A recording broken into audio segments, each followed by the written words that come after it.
গল্প, পুরনো বইয়ের গোপন রহস্য।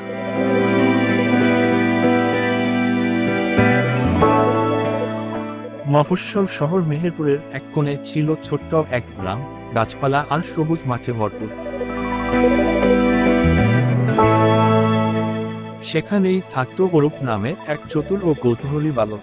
পড়াশোনায় অত ভালো না হলেও নতুন কিছু জানতে তার ভীষণ আগ্রহ ছিল। গ্রামের সবাই বলতো, এই ছেলেটা একদিন না একদিন বড় কিছু করবে। অরূপের বাড়ির পাশেই ছিল পুরনো এক পরিত্যক্ত বাড়ি। লোকজন বলে সেখানে নাকি ভূত আছে, তাই কেউ কখনো ওদিকটায় যেতে সাহস করত না। তবে ভয় কিন্তু অরূপকে কখনো থামাতে পারে না।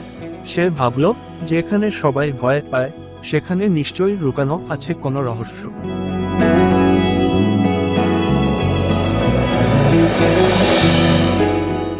একদিন দুপুরে স্কুল থেকে ফেরার পথেও বাড়িটির ভাঙা ফটকে এসে দাঁড়াল। ভিতরে ঢুকতেই দেখল ঝুলে থাকা মাকড়সার জাল, ভাঙা দরজা আর দেয়ালে সাদা লেপ দিয়ে লেখা পুরনো কালো নাম। ঘরের এক কোণে ছিল ধুলো জমা এক পুরনো কাঠের সিন্দুক। অরূপের কৌতূহল বেড়ে গেল। সিন্দুকটা খুলতেই দেখা গেল ভিতরে কিছু পুরনো বই, একটি ডায়েরি আর একটি পিতলের চাবি।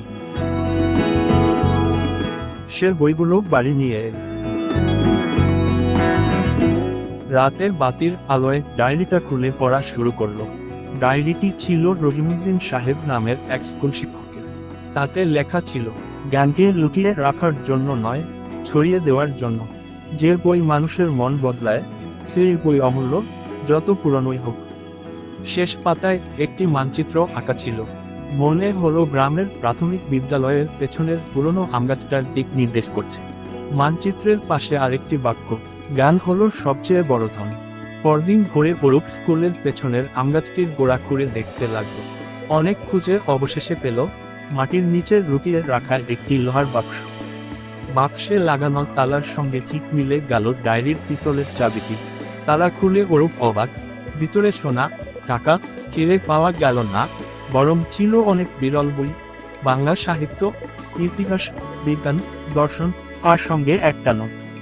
নোটে লেখা, যে এই বাক্স খুঁজে পাবে জেনে রাখো, এটাই সত্যিকার ধন। তোমার কাছে দায়িত্ব, এগুলো দিয়ে জ্ঞান ছড়িয়ে দাও। অরূপ বইগুলো নিয়ে স্কুলে গেল। সেগুলো দেখে প্রধান শিক্ষক খুব খুশি হলেন।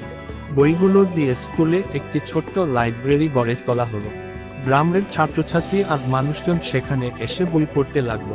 অরূপ করে উঠল গ্রামবাসীর অনুপ্রেরণা। সে তখন বুঝল, জ্ঞানই আসল শক্তি, আর বইয়ের চেয়ে বিশ্বস্ত বন্ধু পৃথিবীতে আর নেই।